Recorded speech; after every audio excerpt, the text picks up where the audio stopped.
Fala galera, sejam bem-vindos a mais um vídeo do Primeira Trave aqui no YouTube, certo? Hoje vamos falar aí sobre a vitória do Flamengo diante do Palmeiras na final da Libertadores, gol marcado pelo Danilo, uma partida que contou com uma série aí de nuances, uma série de mudanças da parte tática das duas equipes, é isso que vamos mostrar no campinho logo menos, como é que se desenrolou esse resultado, certo? Antes, queria pedir para você se inscrever no canal, deixar seu like para ajudar a gente nesse começo no YouTube, e sem mais delongas então, vamos pro campinho para falar um pouquinho aí sobre o jogo. Bom, aqui temos mais ou menos a forma como as equipes foram escaladas na teoria, mas claro que com muitas mudanças na prática, inclusive no caso do Bruno Fux, né, que era sabido mais ou menos que ele estaria em campo, né, mas não sabia mais ou menos se ele ia jogar como um volante ou um zagueiro, e foi um pouco dos dois ali, né, na prática ele está mais para perseguir o Arrascaeta, mas a gente vai entrar nesse mérito aí no decorrer da análise. Mas vamos começar então com o momento que o Flamengo esteve com a posse de bola, né, que foi o que aconteceu na maioria do decorrer do jogo, que foi a forma como o jogo se desenrolou, né, como um todo, a base dele tirando ali depois que o Flamengo marca o gol, né, mas o resultado é construído, né, dessa forma. Então a gente tem a típica saída a 3 aqui do Flamengo, né, com o Danilo, Léo Pereira, o Alexandre se aproximando um pouco deles, o Varela sendo um pouquinho mais liberado aqui para esse lado direito para invadir o corredor, o Carrascal centralizando, o Arrascaeta também centralizado, né, junto com ele, e enfim, invadindo um pouco meio espaço, a gente já vai chegar lá. Mas o Flamengo de modo geral ficava então com essa estrutura, né, saída a 3, o Jorginho e o Pulgar à frente deles, e um quinteto ofensivo aqui, né, na prática, ocupando bastante aqui a extensão do campo de ataque do Flamengo. E o Palmeiras, como de costume, aplicou uma marcação individual, né? A gente tinha o Vitor Roque saltando aqui no Danilo, o Flaco no Léo Pereira, o Alan, né, que se a gente pegar aqui o Veiga como outro ponta na teoria, na verdade ele centralizava por aqui para ficar no Pulgar a princípio, e a gente tinha o Alan como esse ponta aqui pela direita, né, mas na prática porque ele conseguia subir aqui nesse terceiro homem da saída do Flamengo, que era o Alexandre. Aqui a gente tinha o Andreas virando esse outro volante aqui ao lado do Veiga, e aí o Carrascal ficava vazio. Não, o Carrascal não fica sozinho porque o Murilo saltava aqui para perseguir o Carrascal, assim como o Fux no Arrascaeta, e aqui a gente tem o Kelvin, então o Samuelino, e o Gustavo Gomes e o Bruno Henrique. E as perseguições do Murilo no Carrascal e do Fux no Arrascaeta chamaram muita atenção, porque foram os defensores ali do Palmeiras, né, que mais precisaram se deslocar e fazer esse trabalho ali de longas perseguições, de sair sem desproteger a área e ter que recompor também para fazer coberturas e por aí vai. E eram movimentos que aconteciam com frequência, né? Tanto do Carrascal recuando por aqui e tentando invadir o meu espaço, fazendo associações com Varela, quanto do Arrascaeta também, né? Acho que principalmente o Arrascaeta, inclusive, foi um cara que, se comparado ao Carrascal, se fez muito mais presente aqui perto da área e deu bastante trabalho ao Bruno Fux, que até que foi bem o papel, né? O Palmeiras, de modo geral, apesar de ter perdido e apesar de ter sido muito pouco produtivo no ataque, ele conseguiu se defender bem no meu ponto de vista, acho que não dá para dizer o contrário, mas acabou sofrendo bastante aí com alguns dos mecanismos do Flamengo, né? Acabou sendo mais pressionado do que pressionou, né, no decorrer da partida. Agora, um destaque aqui também vai para o Gustavo Gomes, né, que ficou nessa contenção do Bruno Henrique. Por mais que o Bruno Henrique não tenha feito uma partida ruim, o Gomes foi esse cara da sobra, né, esse cara da proteção mesmo do Palmeiras. Ele, lógico, teve que se deslocar para perseguir o Bruno Henrique, mas foi o último homem, né, na defesa, então foi responsável ali por tanto defender esses lançamentos, essas bolas longas no Bruno Henrique, quanto também por fazer diversas coberturas ali nos momentos que a área do Palmeiras ficava desprotegida à frente dele, né? Inclusive me chamou muita atenção também, principalmente ali nos primeiros minutos, no começo do primeiro tempo, que ele é um cara que saía muito nas bolas aéreas, então mesmo às vezes que uma bola aérea caísse por aqui, pelo lado que não fosse dele, ou por esse lado também, nos jogadores que não fossem os dele, né, no sistema de marcação individual, ele conseguia fazer esse movimento de se deslocar e chegar no tempo certo para a bola aérea, cabecear. Então ele foi um cara que desempenhou um papel primordial ali no sistema do Palmeiras, não só fazendo o dele especificamente, né, mas também contribuindo para a equipe como um todo. E com o passar do tempo, conforme o Flamengo não ia conseguindo, né, furar essa defesa do Palmeiras, o Flamengo começou a aplicar um pouquinho mais de uns conceitos que também já eram utilizados antes, né, mas que no começo do jogo, pelo menos, não estavam sendo tão praticados. E começou a acontecer, de repente, do Jorginho recuar para se aproximar um pouquinho mais dessa saída de bola, e o Alexandre conseguia abrir um pouquinho mais. A gente tinha, às vezes, o Jorginho centralizado por aqui entre os zagueiros, às vezes aparecendo por esse lado, e o Palmeiras aplicava uma estratégia interessante, né, que nesses momentos que o Jorginho recuava para ajudar na saída de bola, não necessariamente o Andreas perseguia ele até o final aqui, mas o Jorginho acabava sobrando como um homem livre e o Andreas focava em marcar, lógico, tanto ele, né, ficava atento nele, mas mantinha uma certa distância também para fechar as linhas de passe, porque nos momentos que o Carrascal e o Arrascaeta de repente conseguissem se desvencilhar da marcação, respectivamente, do Murilo e do Fux, o Jorginho ou o Léo Pereira, enfim, quem quer que fosse que estivesse com a bola, não encontraria esse espaço para passar no Arrascaeta com tanta facilidade, porque no caso ele estaria cercado aqui tanto pelo Fux quanto pelo Andreas Pereira no exemplo em questão. Mais um ponto positivo desse movimento do Jorginho era que, justamente como eu falei aqui, liberava o Alexandre não só para ficar aberto por aqui, mas também para avançar um pouco, e principalmente movimentos coordenados com o Samuel Lino. O Samuel Lino foi um cara que participou bastante do jogo, foi um dos destaques na minha avaliação. Ele puxava a marcação do Kelvin e abria esse corredor aqui para o Alexandre invadir, com o Alan acompanhando ele, ou enfim, com o Alan ficando Samuel Lino, o Kelvin acompanhando ele, mas causava aí essa confusão na defesa do Palmeiras, e foi um dos recursos utilizados pelo Flamengo, né, que possibilitava tanto que o Jorginho agregasse essa qualidade na saída de bola, quanto também que o Alexandre aparecesse como esse elemento surpresa aqui no campo de ataque do Flamengo. O Flamengo também, em alguns momentos, chega a inverter os posicionamentos desses atletas do meio espaço, aí, né, do espaço entre linhas, enfim, desse campo de ataque. Em alguns momentos o próprio Samuel Lino chega a passar para cá, o Carrascal passa para o lado esquerdo, a Arrascaeta flutua um pouco mais, fica pelo lado direito, chegou até a auxiliar na saída de bola, enfim, o Flamengo se movimentava bastante. E é curioso que o Palmeiras, por mais que estivesse aplicando a marcação individual, em teoria, a marcação homem-homem, não necessariamente quando esses movimentos aconteciam, o mesmo jogador perseguia aquele que na teoria era o seu, né? Então, nesse caso que está aí agora, por exemplo, né, se o Arrascaeta passava para o lado direito, para não causar essa confusão, não ter que rolar esse movimento do Palmeiras que poderia gerar algum espaço, algum buraco para o Flamengo aproveitar, o próprio Murilo ficava naquele lado e pegava o Arrascaeta na marcação, e o próprio Fux ficava desse lado e dava conta da marcação do Carrascal. Então o Palmeiras, como eu falei, né, manteve a estratégia de marcar individual, mas não necessariamente os mesmos jogadores, né? Não era uma questão de encaixe de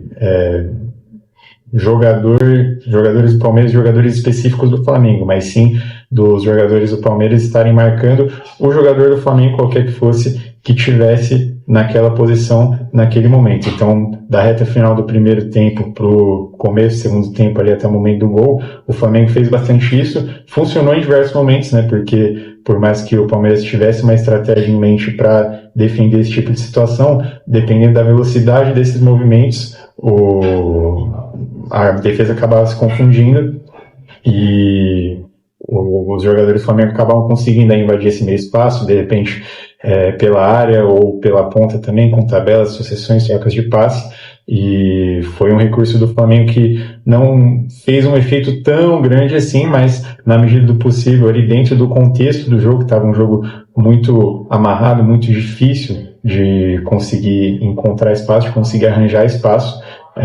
o Flamengo conseguiu melhorar um pouquinho ali a criação de oportunidades no desenrolar da partida. E como eu falei, aos poucos, no decorrer da partida, o Flamengo não necessariamente empilhou um caminhão de chances ou conseguiu pressionar muito o Palmeiras ali contra a parede, mas gradativamente foi ali encontrando formas de progredir um pouco mais em campo, de encontrar um pouquinho mais de espaço, um espaço por menor que fosse ali, encontrava alguma coisa na defesa do Palmeiras. E muito disso, principalmente no segundo tempo, aconteceu por causa de movimentações muito interessantes dos jogadores de ataque e, claro, com a ajuda também dos jogadores da defesa, né, com a qualidade deles na saída de bola. E aí eu vou começar com um exemplo aqui do lado esquerdo, né? A gente tinha, por exemplo, o Léo Pereira aqui com a bola, o Samuel Lino fazia um movimento de recuar, né? Aparecia aqui, não só centralizado, às vezes também pela ponta, mas aparecia um pouquinho mais aqui perto da saída de bola. O Arrascaeta puxando o Bruno Fux para dentro, a gente teve bastante participação do Bruno Henrique por aqui. E aí, em alguns casos, até o próprio Fux pegava para perseguir o Bruno Henrique, enfim, o Gomes ficava no Arrascaeta, mas mantinha, de modo geral, essa ideia de marcar individual. Mas a gente teve o Bruno Henrique participando por aqui, e eram jogadas bem rápidas, né? Por isso que a defesa do Palmeiras acabava se confundindo, acabava muitas vezes não alcançando, né, em velocidade os jogadores, os movimentos. Enfim, a gente tinha o Samuel Lino recebendo por aqui, tocando a bola no Bruno Henrique e passando nas costas do Kelvin aqui para receber, não livre, né, eu diria, mas enfim, para receber e progredir em campo e gerar alguma chance, algum cruzamento, até mesmo um escanteio, né, como aconteceu no começo, lá atrás, o primeiro escanteio da sequência que veio a gerar o gol do Danilo.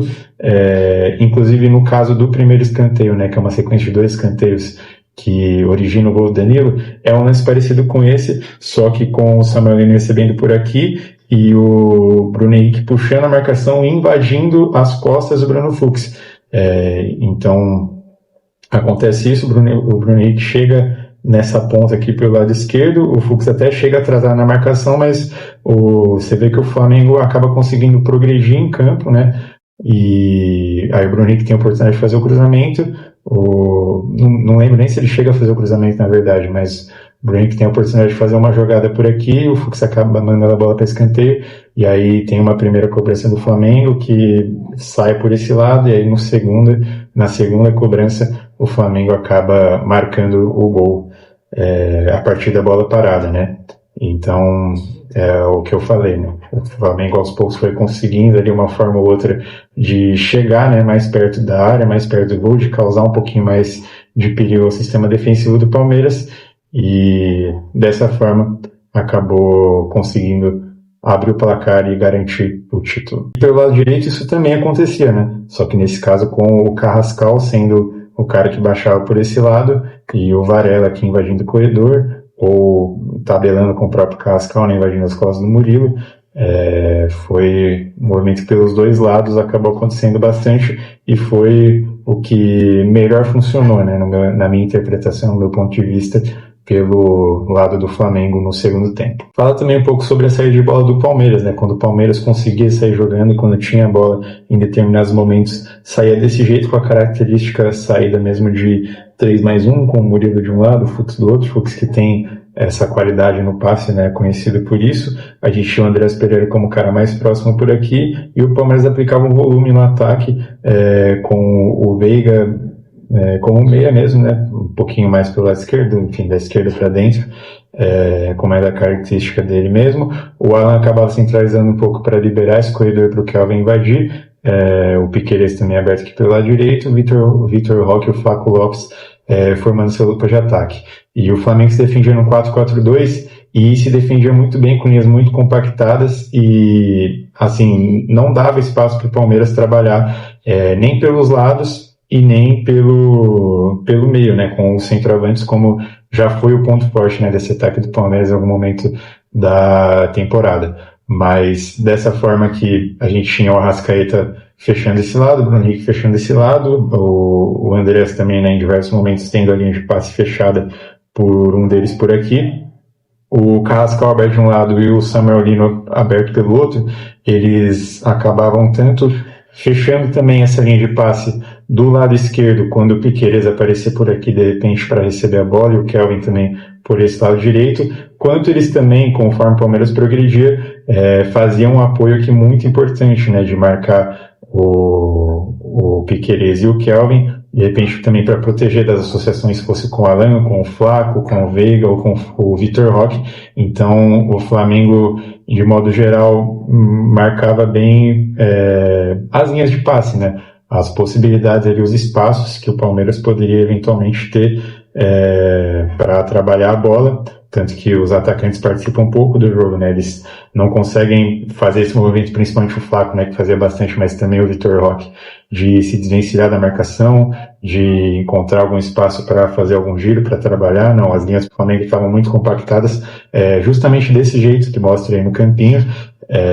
e deixaram o Palmeiras ele trabalhar muito pouco, fazer muito poucas associações. O Vitor Roque, dentre todos esses aqui, foi o cara que mais chegou a incomodar a defesa do Flamengo em algum momento, principalmente ali na reta final do primeiro tempo. O Vitor Roque tem 1 ou 2 lances ali que ele consegue receber bolas longas, dominar, ganhar do Danilo. Tem um lance que ele acaba sofrendo uma falta, inclusive, que é a que gera o cartão amarelo para o Danilo. Mas assim, não foi suficiente. O Palmeiras foi muito pouco criativo. Vou dar um destaque também para o Alan, né, que em alguns momentos acabava abrindo por aqui, né, enquanto o Kelvin centralizava. Ele chegou a fazer 1 ou 2 jogadas ali de drible, jogadas individuais com a qualidade técnica dele, mas passou longe assim, de ser suficiente para o Palmeiras, por mais que tivesse a estratégia, né, de jogar sem a posse de bola. Quando o Palmeiras teve a bola, quando o Palmeiras tentou agredir o Flamengo em contra-ataques, não foi eficiente. E isso também, lógico, muito por mérito do Flamengo, né, que se mantinha organizado com a bola nos pés, não fazia movimentos que prejudicavam tanto assim a estrutura defensiva, e portanto quando perdia a bola, o Flamengo acabava tendo uma facilidade maior ali para se recompor e para se manter organizado, impedir os contra-ataques do Palmeiras e demonstrar ali uma disciplina tática, né? Acho que o destaque fica para esse aspecto, uma disciplina tática muito forte ali nos jogadores comandados pelo Felipe Luiz. Então essa foi a minha análise. O Flamengo, de modo geral, no meu ponto de vista, mereceu a vitória, jogou melhor tanto com a bola no pé quanto sem a bola também, foi a equipe que melhor trabalhou com a posse e também a equipe que melhor se defendeu, que foi mais segura dentro da sua proposta de jogo no decorrer da partida. Então, um título aí merecido depois de uma partida digna de campeão do time do Felipe Luiz. Trabalho excelente aí que ganha cada vez mais força e confiança no futebol brasileiro. Tá falado? Então, muito obrigado pela audiência. Mais uma vez, reforçando o pedido aí para você deixar seu like, se inscrever no canal, compartilhar o vídeo com aquele seu amigo que gosta de uma boa análise tática, e comenta aí também o que você achou da partida, quais foram as suas observações, o que você achou que faltou eu falar aqui também, né? Vocês podem agregar a análise e o desenvolvimento do canal, certo? Então, é isso. Muito obrigado, valeu e um abraço.